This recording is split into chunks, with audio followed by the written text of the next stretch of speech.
ঠিকই বলতে, জানো তো আমি না কোনোদিনই কারোর যোগ্য হতে পারলাম না, না তোমার যোগ্য হতে পারলাম, না সরকারের যোগ্য হতে পারলাম। যদি পারতাম তাহলে তো আজকে আমার টাকাটা ঢুকতো। বলো কতটা অযোগ্য আমি। ভগবান তুমি এটা কি করলে?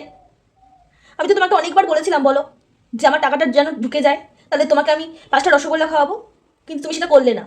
যারা তোমাকে ভুজিয়া দিয়ে পুজো দেয় তুমি তাদের টাকাটা ঢুকিয়ে দিলে। এরকমটা কেন করলে? আমার সাথে এরকম করো সবসময়।